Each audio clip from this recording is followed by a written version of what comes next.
Hi, welcome to a conversation with Billy Selekane. It's an amazing day today because I'm spending time and having a very open, unprepared, kind of fun conversation with one of the men that I respect very much, who's been a speaker for quite some time. He's one of the top in the country. He's also, by the way, a television personality. He's got his own television show, which it's not only the first one, I think it's the second or third one. And we're going to have this beautiful conversation about where he is, where he's going, and how his impact on the industry, both speaking and television, is shaping or reshaping the way Africa thinks. Justin, good morning. Thank you, Billy. Great to see you. Great to see you too. Yeah. How are you? Yeah, all the better for hanging out with you. Absolutely. I mean, what a beautiful environment, yes. Okay. For the benefit of our viewers who don't know who Justin is, just in a quick snapshot, give us a synopsis of who you are, where you're coming from.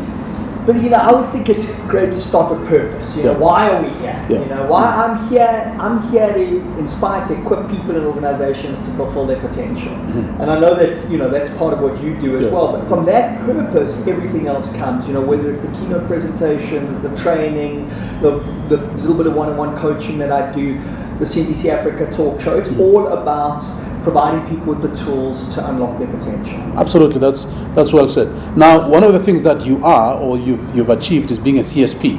Now, what does that mean for you? Because quite honestly, we all know less than 8% of global speakers have the CSP designation. Right. So what does it mean for you? And by the way, for those that don't know what a CSP is, could you please tell us what it is? Sure. So the CSP is the Certified Speaker Professional, which of course you are too, and that comes from the Professional Speakers Association. And this was of course where you and I met, and that's what I love about the PSASA is that it brings together people who are speakers, authors, so that they can come, network, make the pie bigger for everyone. This is what I find amazing is we're competitors, but we're coming together and learn from each other. We come together and actually build the industry for ourselves and our clients and our audiences, and be better out there.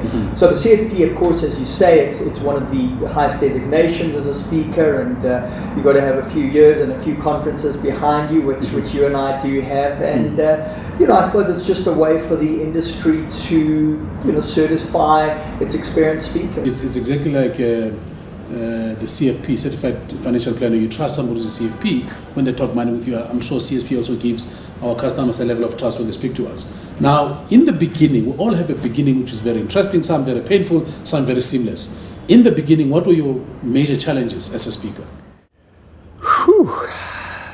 I think probably one of the biggest challenges, and it's an ongoing challenge, I think it's probably a challenge to most people in most industries, is doing what you love, getting the work in, and I think that one can never really be complacent about that. From the beginning, I might have a lot more work today than I did in my first year, but it's still about how do we generate work.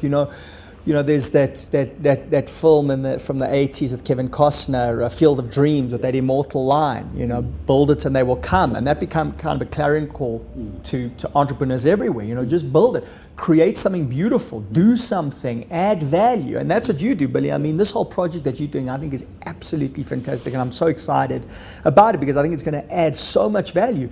But you, of all people, know that build it and they will come is a lie.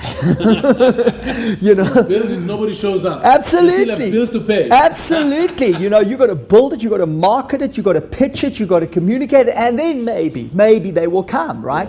And so, for years, I think all I did a lot of building. I wrote 4 books, 7 audio books. I've got a huge amount of content that I created because that's what I love. I love to create and deliver content. But I realized pretty quickly that you could not just create and deliver, that was not enough. Because we all know there are some people in all industries, not just in ours, who are right at the top, who are not necessarily the best. Exactly. And then you've got people who are absolutely brilliant, who haven't even risen up because why? They have not marketed. And what is marketing? Marketing is communicating and educating. It's just letting people know that you're out there, making sure that you're not the world's best kept secret. Absolutely. And when you're saying so, I remember that one of the books that you have, which I've read, it's about story. When you said that we are homostorians, homostorians. And it's fascinating because it's always about the story. And I've always said that in the speaking industry, when we start, we model ourselves on some few people that we see.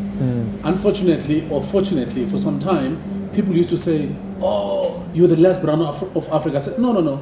I've modeled myself and I've watched him and I've learned from him, but I am not the Les Brown of Africa. I can never be the Les Brown of Africa. I have to be authentically me. However, in the beginning, I wanted somebody to model myself around. So who did you model your career around? You know, I think for me, it was more about, you know, ideas. I mean, I've always said that my mentors are virtual. They're virtual mentors. You know, and I think you and I are both extremely privileged to be virtual mentors to others. People are watching this right now. In some ways, are drawing inspiration, and I've drawn inspiration from a lot of people. You know, there's the obvious people like Anthony Robbins. You know, but then I've got a psychology background, so in that field, you've got people like Daniel Goleman, who wrote Emotional Intelligence, working with emotional intelligence. You've got people like Martin Seligman, who was the head of the American Psychological Association, learns optimism and also authentic happiness. You've got people like Barbara Fredrickson from the positive psychology field. So I really, truly feel like I have stood on the shoulders of giants. Absolutely. You know, and to steal Newton's, a quote there about really, you know, these people have gone before us who have done so much great work, and we get the benefits, and all we need to do is dip in. All we need to do is read their books. You know, it's all out there, and now with the web, it's virtually all free. Yeah, it's true. You know, I remember one of my times when I was in New York, I had an opportunity to go to the church where Norman Vincent Peale was teaching, and there's this statue outside. Sure. And it's fascinating that somehow, and I don't know whether it's something that your brain plays with you or it's something that is spiritually connecting. But when I was in front of his statue, when I was there and I walked in and I touched the statue, and that moment, you know, I felt like all the things that he taught me through his books and his old tapes and cassette tapes, you know, I felt a sense of authentication and coming full circle. I was thinking, oh my God, so this guy is the guy that taught the power of positive thinking, and in the deepest hour of my life, I read this book, and where I was, I told people, you can change. I thought, are you crazy? You're never going to change. This is who you are, and change did happen. So what was your aha moment when you've had an opportunity to be in an environment of one of these people, either in a conference where you met? I mean, one of the things that also happened to me, I had the honor to meet Zig Ziglar, you know, and fascinating, I asked him a question which in one of his podcasts he also says, so, you know, this thing about who's your niche market and all these kind of things, because my first time in the US, people say, so what do you do? I tell them, so what is your niche market? I think, oh my God, what do you mean niche market?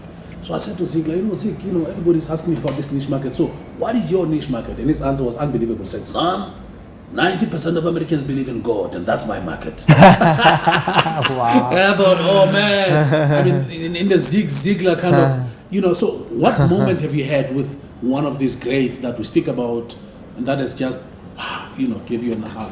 Well, you know, firstly, I want to pick up on that because, you know, you and I both have the privilege of interacting with a lot of top American speakers through the NSA, the National Speakers Association in America, and aren't they just so generous with their time, with their knowledge? They come to our country, they help to grow us. I just absolutely, it's such a soft spot in my heart for that association and for the people in it. And you're right. I mean, in America, you know, as they like to say, what is your niche? Yeah. What is your niche? What is your niche? Pick a lane, any lane. What is your lane? You can't be doing anything. You know, and then they tell us, you know, in America, you can specialize in time management skills for the lumberjack industry. That's how niched you can go. And that always concerned me a little bit because I think, like you, I'm also quite broad in my offering, and so, you know, if quite honestly, I think if had I gone really niched in the way that we were told to do, I don't know if it's an American South African thing. Maybe the South African market is just smaller, so you can have a broader offering. I think there is that. But, you know, quite frankly, Billy, you know, for me, you know, I don't want to be doing one thing. I don't just want to be doing sales. I don't just want to be doing customer service. I don't just want to be doing story, as you mentioned. That's a big area. For me, everything that I teach primarily, to be honest, is quite selfish. I want to teach myself. I wanted to understand this knowledge. But one of the best ways, as Socrates said, the best way to learn is to teach. Absolutely, yeah. You know, I mean, that's what I say. I say each time I read a book, I do two things. I take 3 ideas for myself and 3 that I can teach. Great. And the fascinating thing is the 3 that I teach stick more to the ones that I thought I would use. So yes. it's a confirmation that the things you teach are the things we need the most. Absolutely. And the more you teach it, spaced repetition begins to happen, then it becomes your reality. It's fascinating. Yes. And as to your point about spaced repetition, I mean, that is the way that we learn. And that's why, going back to Zig Ziglar, I always like to quote Anthony Robbins. I think it was Anthony Robbins. He said, motivation is like a hot bath that goes cold quickly. And Zig Ziglar's take on that, you need a bath, and you don't just need a bath once a day, you need a bath every day. Absolutely, So, the idea is, and again, that's what I love about your channel. I mean, what this is about is providing people with tools, with insight, with inspiration, with motivation on a daily basis, because we need it on a daily basis. Absolutely. So if I were to ask you a very kind of, I know you cannot put into one, but what is your life philosophy? I'm in a state of flux at the moment. I started off with my life purpose. My mission, is about inspiring and equipping people and organizations to fulfill their potential. I don't know if you could call that the basis of a philosophy, but I guess that's really why I'm feeling I'm on this planet, and I kind of feel that we should all be looking at how we unlock our potential. I think we're all capable of more, and I suppose that's really, over the past 17 years of this being in the speaking industry, that's really what I've been doing. To be honest, right now I'm in a bit of a state of flux. I'm starting to reassess, and I think that's important as well. I'm starting to shift, and to be honest, it's something that I'm not quite ready to articulate, but I'm starting to question. Not to say that what I've been doing is wrong. I think this worked for me up till now, but now I'm starting to have other priorities in my life. It's connected a little bit to the work that I did on happiness with Johnny Walker last year. I became the positive psychology expert for Johnny Walker. They took their Keep Walking brand and reframed it to Joy Takes You Further. The idea that in fact, and the science totally bears this out, that success is not the key to happiness. Happiness is the key to success. So what they found is that their high income clients, the guys with the cars and the money and the homes were not as happy as they thought they were going to be when they got all that. They were stressed. Many of them were feeling burnt out. And so they wanted to talk to that market and say, okay, well, hold on a sec. You spent your whole life trying to get, the cars and the girls and the money and it hasn't delivered, what you thought it was. Well, actually, happiness is an inside job. Happiness actually starts now. You don't have to wait to get that stuff to be happy. And in fact, you're probably going to be disappointed. When you get there, because it's going to be like, so what? You are there? Exactly. You've got the Lamborghini, you've got the Bentley, you've got the yacht, you've Totally. got the Manhattan apartment, and you think that when you walk in the street, people think, he drives a Lamborghini, he's got a Manhattan apartment. Nobody cares who you are when you're working in a place like New York City or London or Hong Kong absolutely. or Japan. Absolutely. And these things do. What the science tells us is these things do temporarily boost our happiness, but only temporarily. In fact, even winning the lottery, 6 months later, most people go back to the same emotional state they were in before they won the lottery.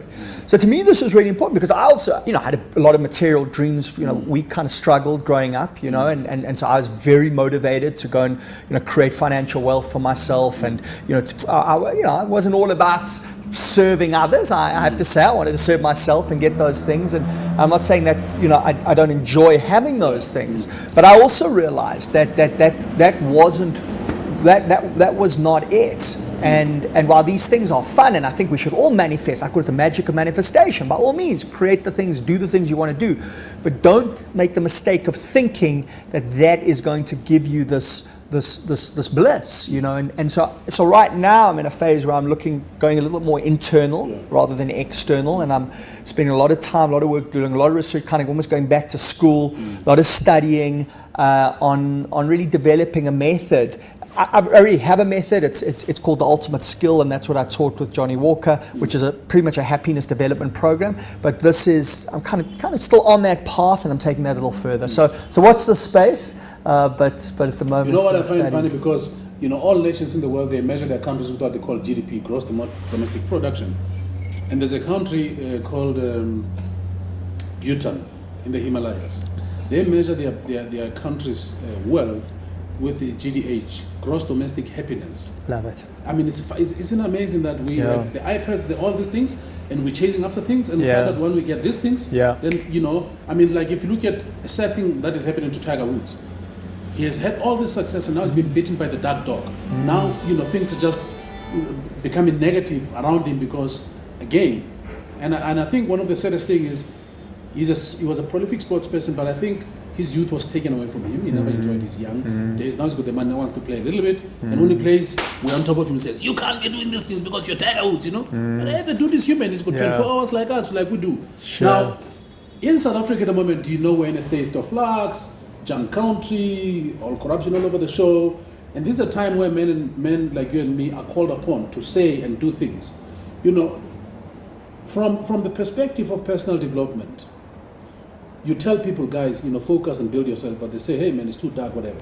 So what do you think should be our message, especially for this time? I think every era in any society has a time when there's a need for a certain kind of philosophical grounding. You know, what do you think should be our core message to our society at this time that we're in?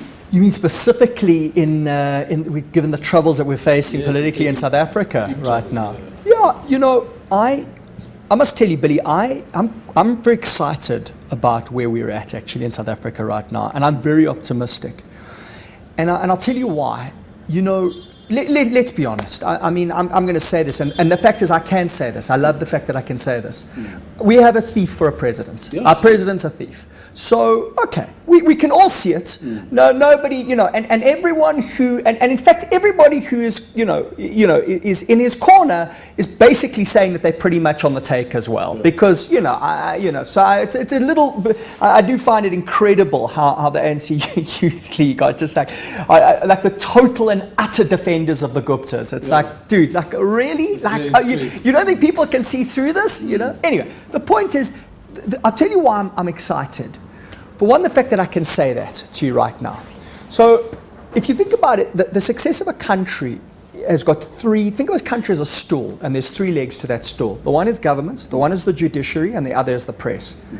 Our judiciary and our press are strong, and I commend them. You know, I really do. I know that in our field we sometimes say to people, you know, the news is negative, surround yourself with positivity. But let me tell you what the press has done in terms of shining the lights on what's been going on. They deserve a medal, and I'm so proud of them. So right now the government is shaky, and there's a lot of good people in government as well. There's no doubt about it. There's a lot of good people in the ANC, no doubt. But unfortunately, we have a thief who's leading, and there's a lot of people around him, and but we can all see it. So the cards are falling. I mean, our president, God bless him, does not go to bed, you know, calm every night. I'm quite sure about that. I'm quite sure it's not easy. Unless he's a psychopath. Unless he's a psychopath. And I don't think he is. I actually, funny enough, I feel like a certain sympathy for him, because I think, you know, the other thing that we also do in our world is someone says all bad, somebody's all good. Jacob Zuma has many great qualities. This was a man who brought peace in Burundi. This is a man who brought peace to Inkatha and the ANC.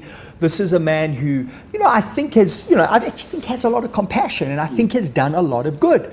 But he chose a road, and he's so far down on that road, there's no turning back. And quite frankly, you know, he needs to go to court. And if it is, because admittedly, only guilt until proven so, he needs to go to prison. But here's the thing, whether he goes to prison or not, this is what I'm very grateful for. We're a young democracy. We 20-something years? 23 years. We're a young democracy. This is a seminal moment. This is, you know, what Barack Obama called a learning moment. And we will never forget this. Every government that comes on after us will remember what happens here.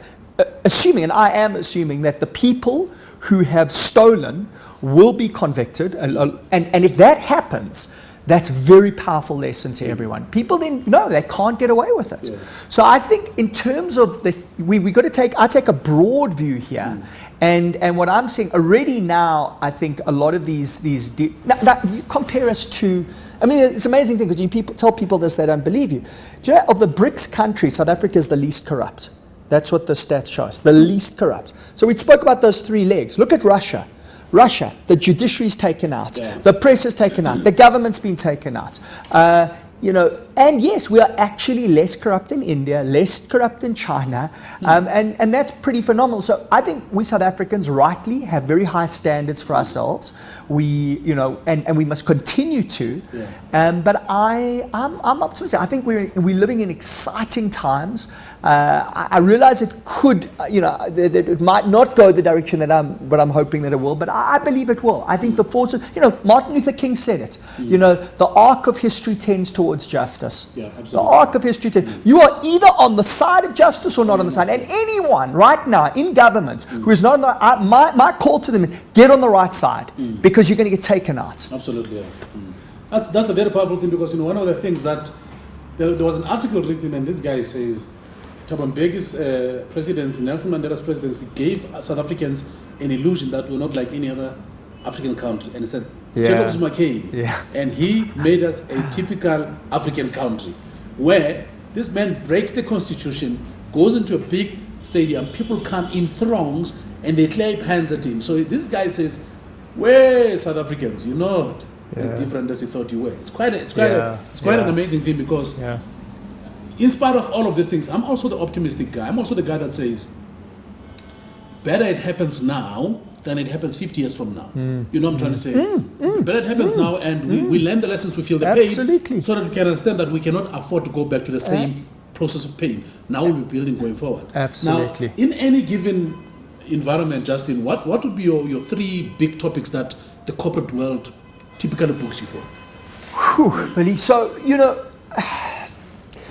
when you're talking about unlocking potential, whether it's what are the big key drivers of success in the corporate world? It's sales, customer service, leadership, and motivation. Making sure that morale is high. And so each one of those areas, I work in each of those areas. And the truth is the principles that I teach are largely the same in whichever area I'm in, because it's all about how do you, unlock your motivation. You and I say, success is not rocket science. Absolutely. It isn't. I mean, most people know what they need to do. You want to create wealth, cut down your spending, get out of debt, save and invest. I don't think there's anybody who doesn't know that. You want to stay married, stop trying to be right all the time. You can't be right and be married at the same time. Yeah, so I think, but why? I know that I've been married for a long time. There you go.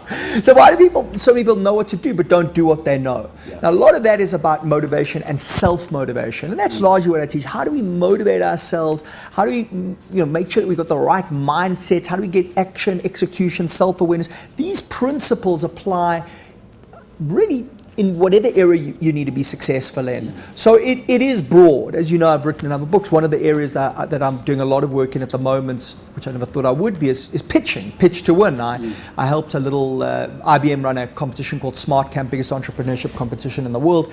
Little startup called Moday from Kenya won the African leg. They asked me to come down and do my keynote, what's your story? And afterwards they asked me to work with these guys. I worked with them for a day. They ended up winning the semi-finals in Brazil, went to New York, and against far more established startups from Europe and the United States. They won the entire competition. Wow. And they gave this method some of the credit. And I still never thought I was going to teach this because I just didn't see it as part of my mission. Because my mission is to inspire and equip people to realize their potential. But then I realized, it doesn't matter how much potential you've got, and again, what you've built. If you can't pitch it, you're not going to fulfill your potential. Yeah. And that's why I then started doing this work. And in fact, it took another company, a client of mine, Ernst & Young. These accountants, just like you and I, they got to bring in the business, they got to pitch big deals. They'd lost a big deal in London for one of the big four banks. CEO said he felt they had less than 20% chance of winning in South Africa. Would I work with the guys, use some of the work that I do on story, worked with them. They ended up winning, and then they said, please, we want this program, and I basically systematized the whole program, and now I've started teaching that as well. So that's become quite a big area for me, pitch to win. As I say, I didn't think I would be doing that, but that's the beautiful thing about the free market is that this is why I believe business is spiritual, because business gets you to create and serve. I would never have created my happiness program if Johnny Walker didn't say, hey, we need this program. I wouldn't have created a pitch to win program if EY didn't say, hey, we need this program. And so I love my clients because they get me to create and serve. Absolutely. And that's what it's all about, isn't it? One of the things that people say to me about us speakers and coaches, they say, guys, are the stories that you're telling us true? They say we seem to be exaggerating our stories. Now, it reminds me of a very funny question that was asked to Tony Campolo's son. You know, Tony Campolo is one of the most fantastic speakers in the world. And they said to Tony Campolo's son, tell us, man, are all the stories that your father telling us really true? He says, well, yeah, they are true. But you must understand that my father tells his stories very big. So it can be small thing, but because of the power of oratory, he makes it really look big. You know, so the question that people always ask, are the stories that we tell so true, or are we making them big? Well, absolutely. And you know, there's an old saying, you know, don't waste a good story with the truth. But I am about truth. And you know, one of the things that we do when I teach pitching is it's about finding your story, finding your story that really demonstrates why you're here and your mission and the purpose of what it is that you've got to sell, whatever that product or service is. It's building a story around it. But what I love about stories, and I suppose a bit about language, is that you know, reality is very broad and rich. What story does is it narrows in, and you get to choose the fact. You don't make up the facts, but you choose the facts. You know, it's interesting, Billy, I'm watching The People Against O.J. Simpson on Netflix at the moment. Fascinating. If you haven't watched it, check it out. It's won like 9 Grammy Awards. It's absolutely fascinating because they talk a lot about story in this. And so, you know, of course, as you know, Johnny Cochran's team, you know, landed up winning that court case. And what Johnny Cochran always used to say, he always used to say that, and I'm paraphrasing here, but that your story, your narrative needs to be bigger than the other. In other words, if they believe, and it wasn't that he made up facts about O.J. Simpson. He actually didn't, but he created a story around, you know, police brutality, racism in the LA police force that was very compelling to those jurors. And even though Marcia Clark had all these facts that really incriminated Simpson, her storytelling was not very effective. It was kind of weak, and it was just about facts and, you know, this there. But Johnny Cochran had this whole thing that, and as we know, stories are emotional. They take you on a journey. You don't have the same level of verification that you do for facts that you do for stories. Once you're in the story, you're almost in a trance-like state. You're just going with it, you know. So no, it's very, very powerful. It's amazing. It's always about story, because Einstein says it's not the person with the facts that wins at the end of the day. It's the one that's got the greatest imagination. And story is about imagination. Yeah, about absolutely. How you put creativity absolutely. Now, you know, me and you have been in this business for a long time. We've got upcomers, people that will say, mentor me and do this kind of thing, whatever. It's a flood of people that have a perception that what we do is easy. And then on the other hand, you've got the guardian of the industry. Some proclaim personal guardians. A lot of people come to me and they get very shocked when I respond to them. They say, wow, I never thought you'd return my call. You know, Speaker X, Speaker Z thinks they are gods of speaking, and you know. So there's this perception out in the market that some of us believe we've got more right to become speakers than other people. That we're trying to if somebody said, I can almost call you guys a mafia, but the mafia is better organized than you. But it says you have your own way of switching people out of the industry, because you have this perception that you have the right to be in this industry and other people don't have the right. What is your take on that? But Billy, you know, I don't know about you, but I've always found, you know, you and I were not always established speakers. We were also beginners once upon a time. And when I was a beginner, I found that speakers were generally quite generous with their information, with their time. It's one of the things that I think, yes, in our South African community, but also the American community, you know, who you send an email. I found speakers are generally people who do want to help others. I think that's partly what draws them to speaking, because if you're speaking, you're sharing insight, you're sharing knowledge. So you probably are going to be somebody who wants to serve others. Now, that's not with everyone, of course. We're all different. So personally, I found speakers were generally quite generous with that. Like you know, I get a lot of people asking me how to become a speaker. Sometimes they want to partner with me, and the truth is my time is very limited. But But I'm certainly not going to ignore anyone. I mean, anyone who emails me, anyone who contacts me is going to get a response. I don't say they're always necessarily going to hear what they want to hear, but I'm going to give them information. One of the things I'm going to tell them is join the Professional Speakers Association like you and I did. You know, I'm not a very active member anymore, but I can tell you that association was so important for me when I was getting into this business. It was crucial, and I will be a member as long as they'll have me, because, you know, I just feel like I've got so much out of them. So I will often tell people, you know, check out the Professional Speakers Association. I'll make recommendations, read this book, read that. You know, sometimes I'll have a conversation with them. So yeah, maybe I'm not giving as much as they might want, but I've got a pretty good sense of what they need, and what they need is not necessarily 3 hours with me. What they need is there's some particular books, there's the association, and that I will always provide that. So yeah, I think, you know, people are different, but I look. The other thing is that maybe it's like this with everything. It's I don't want to be negative about the industry, but it is tough. It is tough, and I think people often sense that it's easier than it is. I think, you know, we are very privileged to get paid a lot of money for an hour of our time. You know, there are very few people who get paid. No, it's true. In an hour, but people. It's almost embarrassing, actually. It is. No, it's a crazy because number. I mean, I remember when I meet up with my old school friends, and people will talk, hey, I've not seen you in a long time, blah, blah. So I hear a motivational speaker say, yeah, you know, if he does not really know me, because some people don't really know us, because some of us do more work corporately than we do in the public space. And then people will go into the bragging space. I got my promotion last year, now I'm pulling this amount of money. And this guy says he's earning what I'm doing in an hour. And you think, oh my God, now if they ask me how much money I'm making, I need to move away from this conversation, because it's going to be like a big shock, you know, because the guy thinks I'm really on top of my game, I'm making so much a month. And you think, I get it in an hour, so guys, excuse me, and then you sort of move away. Sure. And the fascinating thing about it is, if you then look at the amount of money that we make, and then there's this, I don't know whether it's the truth or it is the flavor that we have built in the perception of customers or people, that all speakers are multimillionaires. You know? All speakers are like, these guys are first class flying guys, 5 stars. You know? Do you think it's important for people to know we're that successful? No, I think there's a bit of a misconception. You know, let me try to just clear up that misconception right away. You know, I flew to the States just 2 weeks ago. I flew economy. You know, and I know, Billy, I don't think you probably haven't flown economy for a decade. But the truth is, you know, the reason I flew economy is because I was paying for that ticket. I was actually going to a friend, and I guess I could have afforded, you know, to fork out. But it's a lot of money, and it's not like it wouldn't have been so I don't fly business and first all the time. Yes, companies will, you know, usually when I fly business, it's because the company is flying me business. But in fact, most companies in South Africa don't fly me business locally. They fly me economy.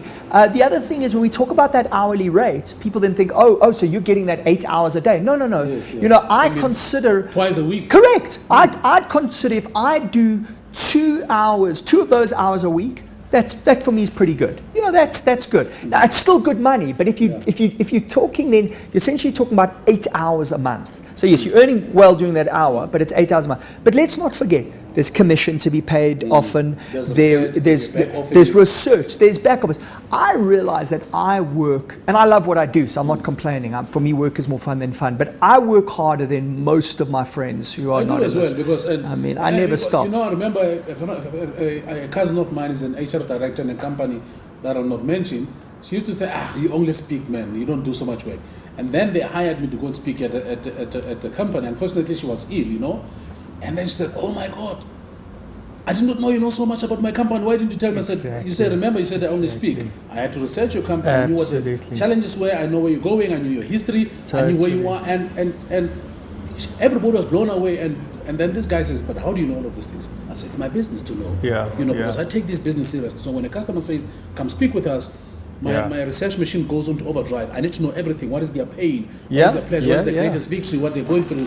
And when you're on stage, you deliver such value and such quality to them. Speaking directly to them, it becomes like, wow. So I say to them, we're not only working for an hour. We're Absolutely. working for much more than an hour. And the irony is, the most fun that I have almost in my entire life is when I'm on stage for that hour. Tell me about it. Yeah, I mean, it's just it's just the best. I absolutely love it, and that is probably the easiest, hour. So, and yet that's the part I'm getting paid for. The other thing, I spent 5 years writing a book that went nowhere. It wasn't a success, I don't regret it because I learned a lot through going through that process. But there's so many projects that we work on that don't achieve, that aren't successful. You try a lot of things, and so I think one's got to see that in context.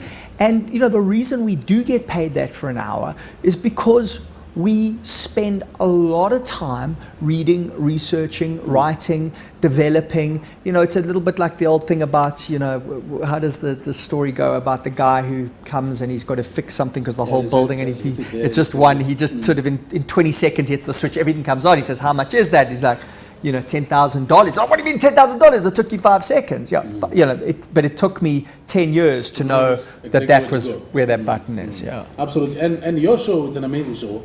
By the way, I've watched it, quite inspirational. Thank you. So we need to have you on the show. We do.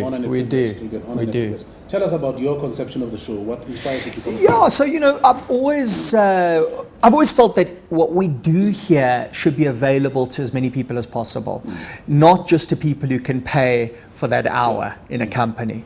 And so that's why many years ago I had a show on SABC3 called Invent Yourself, which was similar in that I'd also interview personal development experts and speakers and authors and so on. But that was just a more conventional show, half-an-hour show, interview-based.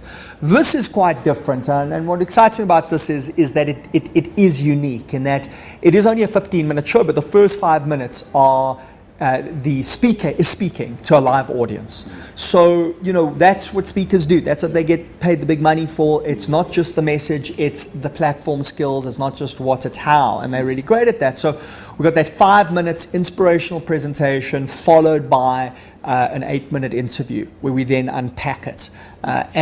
Very simple concept. I sort of got the idea from comedians. If you watch the talk show hosts on US TV, you'll see a bit as well. So what happens? The comedian comes on, does their shtick, and then they get interviewed. And that was kind of what I wanted to do here, but just with this content. All right. Justin, I think it was an honor and a privilege to have you here. And like I'm saying, me and you have known each other for more than 15 years. Yeah. And we just, great believers of the human potential. We believe every one of us has been born and given a gift that they need to deliver out there and make a difference. It was an honor and a privilege, and thank you very much. Billy, the honor and privilege was mine. And I get to speak here to my president, because you were president of I was the first PSA. black president You were before Barack Obama. Absolutely. And So you you did might a not be fine the job. And you did some really important work in building that association, and I'm grateful to you for it. So a real honor and privilege for me to be here with you, my friend. My man. Yeah. Thank you very much. This was Billy Selekane with a great friend, an inspirational person, a man who really loves this continent with his heart, a guy that has spent so much time researching, writing, making sure that your life never stays the same. Billy Selekane here saying goodbye. I was with Justin Cohen, an honor and a privilege to serve you.